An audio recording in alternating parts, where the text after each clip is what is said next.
안녕하십니까. 안녕하십니까. 네, 이세정 TV의 이세정입니다. 반갑습니다. 네, 안녕하십니까. 네, 오늘은 아주 특별한 손님을 모셨습니다. 김상복 씨를 모셨습니다. 안녕하십니까. 네, 안녕하십니까. 저는 이번 30기 실무수습 교육생 김상복입니다. 만나서 반갑습니다. 네, 교육관으라고 수고하셨습니다. 네, 고생하셨습니다. 네, 어떻게 좀 도움이 되셨나요? 네, 도움이 많이 됐습니다. 네, 아무래도 이제 기본 교양, 소양 교육은 강의식이고, 그 기본 교육 받은 것이 실제 어떻게 적용하고 있는지, 또 그런 업무를 수임을 받았을 때 행정사들이 이제 어떻게 처리를 하고 있는지를 실제로 얘기도 들으면서 서류도 봐가면서 이렇게 하는 것이 실무 수습이 되겠습니다. 오늘은 학교에서 이제 많이 문제가 되고 있는 학교 폭력에 대해서 말씀을 같이 나누고자 합니다. 지금은 이제 초등학생들까지 네, 학교 폭력이 지금 많이 발생하고 있는데, 며칠 전에 TV를 보니까 초등학생 8명이 2명에 대해서 이렇게 폭력을 하는 집단 폭력이죠. 이런 걸 보고 상당히 지금 우려가 되었습니다. 또 우리 제 옆에 있는 그 김상복 씨는 실제로 이렇게 자녀를 좀 두고 있습니다. 저는 물론 다 성장을 했지만 3학년이죠. 네, 지금 3학년, 초등학교 3학년입니다. 네, 자녀를 지금 두고 있습니다. 그리고 또 실제로 이렇게 이 아들이 초등학교 3학년인데 학교 폭력을 이렇게 당한 적이 있다. 그런 걸 저한테 말씀해 주셨어요. 그래서 그 사건을 한번 좀 개요를 좀 말씀해 주시겠어요? 네, 학교 폭력 사례가 저도 한번 경험한 적이 있는데, 그때 당시에 이제 사건 개요로는 초등학교 2학년일 때 초등학교 3학년 형한테 맞았는데, 사실 이제 한 대 치고받고 이제 싸운 건데, 그거는 사실 학교 폭력으로 신고를 안 했어도 되는데, 그 싸움 후에 이제 제 아들이 너무 무서워서 태권도장으로 도망가는 과정에 3명의 그 친구들이 이제 그 태권도장까지 따라와서 이제 제 아들이 겁을 먹고 소리를 계속 질렀음에도 그 친구 3명이 가지 않고 한 5분 있다가 결국 아들이 정말 큰 소리로 한 5분을 소리친 결과 그 3명의 어린이들이 이제 결국 도망간 사건이 있었는데, 그래서 그 3명들이, 그래서 사실은 그 처음에 제 아들을 때린 그 친구가 아니라 그 3명의 친구들이 누군지, 이게 혹시 집단 폭력을 하기 위해서 3명이 몰려온 건지, 그거를 이제 확인하려고 학교에 이제 전화를 해본 결과, 그 CCTV를 확인하려면 학교 폭력 신고를 해야만 그 학교 근처의 놀이터에 그 CCTV를 확인하고 다음 절차를 밟을 수 있다라고 설명을 하더라고요. 그래서 사실 처음 때린 그 친구한테는 미안한 얘기지만 이 CCTV의 내용을 확인하기 위해서 어쩔 수 없이 그 학교에 전화를 해서 학교 폭력 신고를 하고 그 다음 절차를 진행했던 사항입니다. 네. 그러면은 이제 요약을 하면은 우리 김상복 씨의 아들이 사실은 이제 1학년 상급생이죠. 상급생하고 이렇게 단순히 이제 이렇게 다툰 3학년 상급생. 네, 몸싸움을 한 것에까지는 좀 그럴만한데, 네네네. 지금 이제 그걸 이제 피해가지고, 근데 거기는 이제 숫자가 많았나 보죠? 그쪽엔? 친구들이 주위에 계속 있었던 걸로 그러니까 이제 파악됐습니다. 위협을 느꼈겠죠. 네네네. 그런데 그래서 이제 그 순간을 좀 위협을 좀 피하기 위해서 체육관 쪽으로 이제 달려갔는데, 거기까지 이제 따라온 거죠. 네, 따라오니까 맞습니다. 이제 그 체육관은 비어 있고, 이건 이제 상당한 그 공포를 느꼈을 거라고 생각됩니다. 네네. 그런데 이제 물론 친구들이 이렇게 싸우면은 얼굴에 특별한 상처도 없고 하면은 그냥 뭐 부모끼리 만나서 이렇게 그럼요. 뭐 네. 화해를 한다든지 좀 주의를 주십시오. 네. 이렇게 하면 되는데, 이제 그쪽이 이제 그 다수의 인원이란 말이에요. 네네, 맞습니다. 네, 그러니까, 그러면은 이것은 집단 폭행이다라고 볼 수 있기 때문에 그 CCTV를 볼 수가 있느냐 했더니 네네. 그러면 이 학교 폭력으로 정식으로 신고를 해야 네네. 볼 수가 있다. 맞습니다. 이렇게 했던 거죠. 네, 맞습니다. 네. 그래서 이제 신고하신 거죠. 네네. 네네. 그래서 어떻게 이제 사실 이게 이제 학교 폭력이 그때 당시에는 몰랐는데 이제 제가 행정사 공부를 해본 결과 이제 이 신고 접수가 반드시 신고 접수가 되고 이 신고 접수는 사실 그 학교폭력법 제 20조에도 이제 나와 있거든요. 거기에 따라 이제 신고가 되면 학교에서 학교장한테 보고하고 가해 학생과 피해 학생을 이제 분리시킵니다. 근데 뭐 사실 서로 다른 반이었기 때문에 별다른 뭐 조치는 없었습니다. 그리고 이제 그 전담 기구가 있어요. 학교에 학교 폭력 전담 기구가 있는데 거기서 이제 사안을 조사합니다. 그러면 이제 교감 선생님하고 그 이제 담임 선생님 그리고 그 전담 교사가 있어요. 학교 폭력 그 전문으로 하는 그 교사님이 오셔가지고 이제 피해 학생과 가해 학생 부모님을 이제 모셔서 이제 서로 이야기를 합니다. 그러면 이제 학교 전담 기구에서는 이제 피해 학생 부모님한테 먼저 여쭤봐요. 그래서 결론은 사실 그 3명의 친구들이 왜 그 따라가서 그 아이한테 어떤 행동을 하려고 했는지 그거를 이제 그 각 담임 선생님들이 그 조사를 합니다. 각 2학년이면 때린 학생이 3학년이었기 때문에 그 3학년 전체 반을 이제 담임 선생님들이 조사를 합니다. 누가 이런 사건이 있었는데 혹시 이렇게 태권도장까지 3명이 따라간 친구들이 있느냐? 다행히 이제 그 친구들 중에 한 명이 있었다라고 이제 얘기를 하면서 왜 그랬냐라고 이제 물어본 결과 그 친구한테 맞은 그 동생이 너무 이제 두려운 나머지 위로해 주려고 따라간 걸로 일단은 판명이 났어요. 그러니까 결론은 그 3명이 위로해 주려고 따라간 건데 그때 상황 당시에는 이제 아이는 공포를 느낀 거죠. 그래서 이제 결론적으로는 제가 이제 피해 학생 부모님이었지만 가해 학생 부모님한테 되게 죄송스러웠죠. 결과론적으로는. 근데 이제 어쩔 수 없이 그 가해 학생 부모님한테 제가 이런 그 CCTV를 확보해서 그 3명의 친구들이 따라간 그 결과를 보려면 CCTV를 봐야 했기 때문에 어쩔 수 없이 학교폭력 신고를 했다. 그 부분은 되게 죄송스럽다. 결과론적으로는 죄송스러운 거죠. 그래서 이제 그 가해 학생 부모님도 처음에 되게 화가 많이 났었는데 3명의 친구들이 덩치가 되게 좋다라고 이제 가해 학생 부모님이 얘기해 주시더라고요. 그래서 어느 정도 약간은 그래도 이해해 주시고 그리고 이제 피해 학생 부모님이 이제 그런 결정을 피해가 아니라 가해? 가해 학생. 네. 죄송합니다. 예. 피해 학생입니다. 제가 피해 학생. 그러면 네. 본인, 네, 피해 학생 부모님이 만약에 그 전담 기구가 이 사안이 가해 학생이 그 가한 행동이 이제 그 행동에 따라서 이제 그 경미한 건지 중대한 그 행동인지에 따라 그 이제 조치 결과가 나오게 되는데 사실 저 같은 경우에는 되게 경미한 사항으로서 학교장 자체 해결이 되는 사항이었습니다. 만약에 제 피해자가 학교장 자체 해결을 원하지 않는다면 그때 이제 학교폭력대책심의위원회로 넘어가게 되는 것입니다.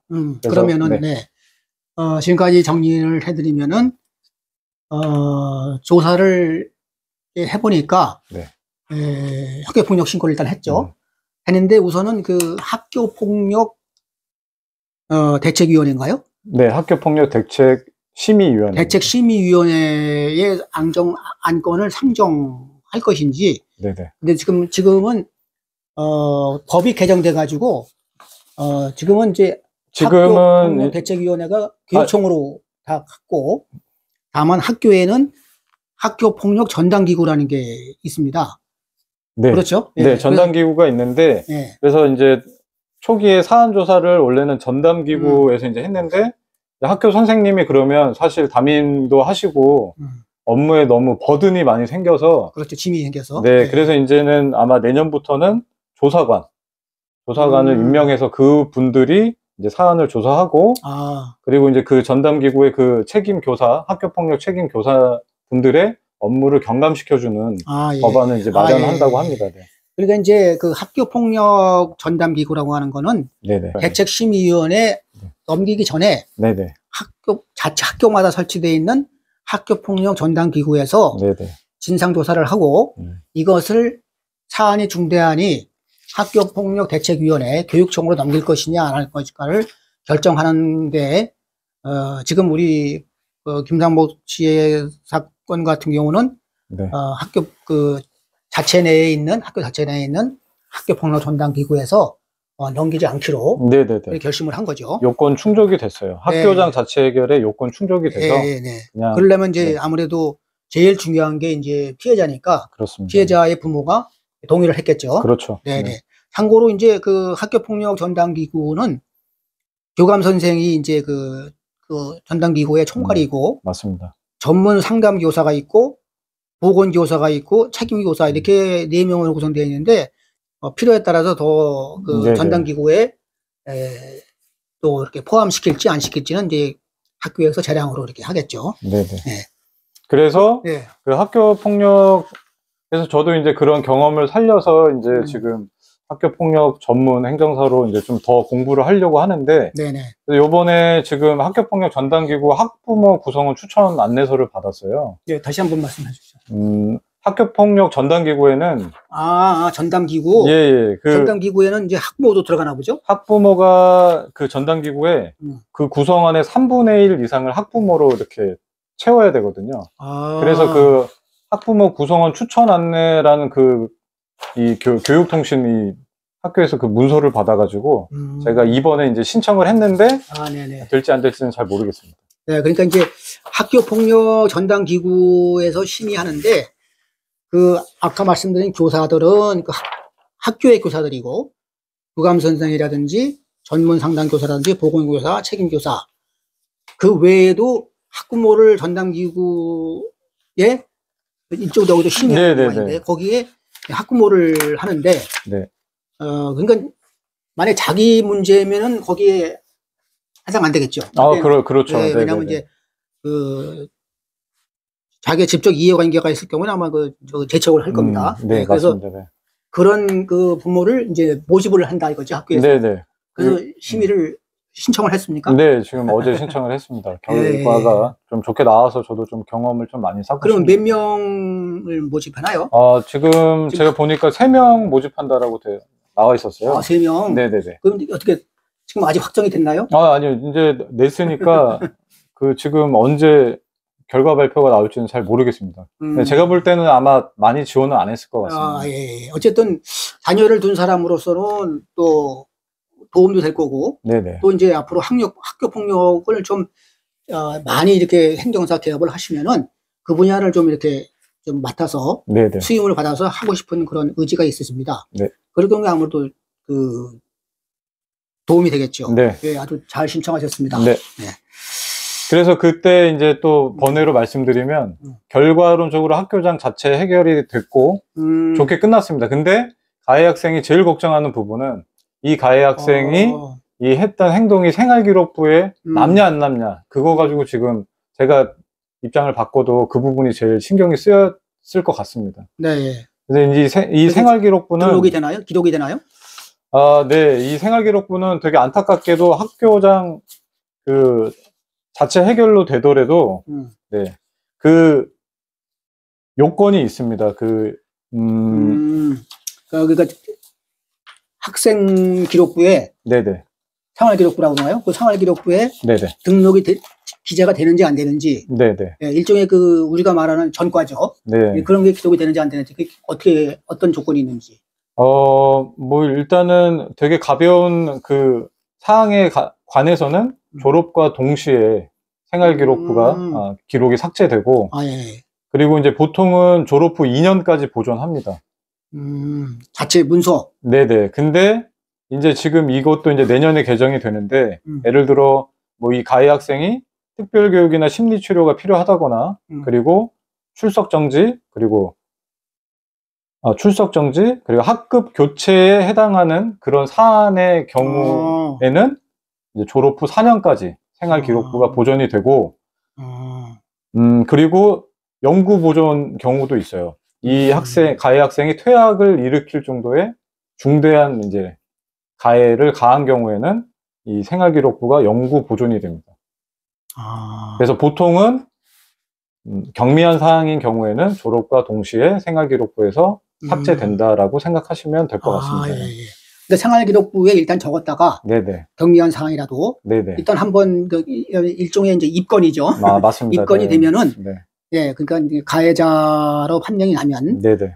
예, 이게 2년까지 그러니까 예를 들어 3학년이면 이제 5학년까지 예, 아니면 졸업 후 네네. 졸업 후 2년까지 네. 예, 기록을 하고 네네. 그다음에 뭐 그다음에 더 그 좀 정도가 심한 거 아주 심한 거 퇴학 그거는 정도. 졸업 후 4년까지고 네네. 또 아주 심한 거는 영구 퇴학이죠. 보존한다. 네, 맞습니다. 이렇게 하면 되겠습니다. 네네. 그래서 학적부에 기록이 되는 거는 아무래도 좀 불미스러운 일이니까 네. 그런 일이 없어야 되겠습니다. 네네. 아까 우리 김상복 씨가 말씀한 바와 같이 그러니까 이제 일방적으로 이제 가해자가 이렇게 피해자를 괴롭힌 것보다는 이렇게 집단으로 이렇게 한 거는요 굉장히 상처가 남습니다. 그럼요. 예, 네. 두려움을 느끼죠. 예, 그래서 그런 학생에 대해서는 사실 트라우마, 일종의 트라우마 같은데 그런 걸 잘 심리적으로 안정을 시켜야 됩니다. 예, 어떻게 그 아들을 어떻게 위로했습니까? 처음에는 거의 뭐 한 2주, 3주 동안은 그게 이제 결과가 나오기 전까지는 심리적으로 되게 불안한 상태였어요. 어찌됐든. 저도 모르고 있었으니까. 근데 이제 그러니까 사건이 있은 후 며칠 후에 하는 건가요? 지금 정확하게 좀 한 1년이 넘어서 기억이 안 나지만 한 2, 3주 안에 결론이 났던 것 같아요. 아들이 피해 본 거를 바로 가서 얘기를 했어요? 아니면 부모님한테 얘기를 했어요? 아니면 며칠 있다 얘기를 했어요? 네, 다행히 저희 아들은 바로 그날 얘기해서 네, 그날 바로 제가 학교에다가 전화해서 이제 그렇죠. 이제 바로 얘기를 해야지. 네네. 그래서 그래야 증거가 확보가 좀 더 유리한 거잖아요. 그러니까 아무래도 부모님 입장에서는 이게 자녀들이 얘기 안 할 경우가 있거든요. 네, 맞습니다. 그래서 그 표정이라든지 그런 행동에 대한 관찰, 예를 들면 오늘 뭐 무슨 일 없었니? 항상 뭐 즐거웠니? 이렇게 간접적으로라도 인사를 해주는 게 좋을 것 같습니다. 네. 그럼 학교폭력위원회에 일단 넘어갔다. 그럼 처리가 어떻게 해야 되는 건가요? 그게 지금 결국은 그 가해 학생이 제 1호부터 9호까지의 조치별 적용 세부 기준이 있거든요. 네. 그 중에 이제 제일 안 좋은 게 이제 전학하고 퇴학 처분에 이제 해당하는 건데. 최종적으로 보니까 이제 8, 9호. 8, 9호가 전학 내지 퇴학이고.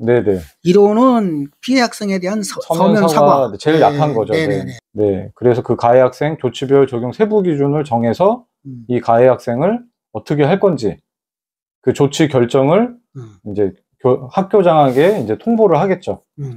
그러면 그 통보에 대해서 이제 불복하고자 한다면 이제 행정심판이나 행정소송을 통해서 이제 진행이 되는 것으로 알고 있습니다. 그러면 이제 거기서 보면은 이제 학교폭력 대책심의위원회에서는 피해 학생과 가해 학생이 다 진술을 할 수 있게 되어 있습니다. 그 위원회에 참석해서. 그럴 때 이제 그 행정사가 피해 학생의 그로부터 주로 이제 피해 학생이 많겠죠. 피해 학생으로부터 이제 그 사건 의뢰를 받으면은 이게 피해 학생 진술 기초 자료, 증거 수집 이런 걸 해주는 게 이제 우리 행정사가 도와줄 일입니다. 이렇게 진술을 해라. 그다음에 이제 가해 학생으로부터 또 받을 수가 있습니다. 너무 그쪽에서 확대 해석을 하려고 그런다. 이럴 때 그 가해 학생 쪽에서도 의뢰를 받을 수가 있겠죠. 그렇게 되면은 그런 가해 학생의 경우는 이렇게 진술을 해라. 그러니까 우리는 누구한테서 가해자냐 피해자냐 누구의 우리가 진술을 의뢰를 받을 것이냐 이렇게 따라서 우리가 대응이 달라질 것 같습니다. 또 그 밖에 뭐 우리 시청자분들께 하신 말씀 있으세요? 아니요. 제가 아직 이게 지금 학교 폭력이 되게 공부할 게 네. 적어 보이는데 엄청 많더라고요. 왜냐면 뭐 이 가해 학생이 만약에 재판이나 고소를 당할 경우에 소년법이나 형사소송법도 이제 뭐 알아야 저희가 네. 상담을 좀 더 진행할 수 있을 것 같고, 네. 그리고 이제 교사에 대한 징계 고소가 있다면 교육공무원법이나 뭐 사립 학교법, 형법, 또 형사소송법이 또 연계돼 있어서 지금 제대로 지금 시간을 잡고 공부를 해야 할 것 같습니다. 네네. 학교 폭력은 이 피해자 입장에서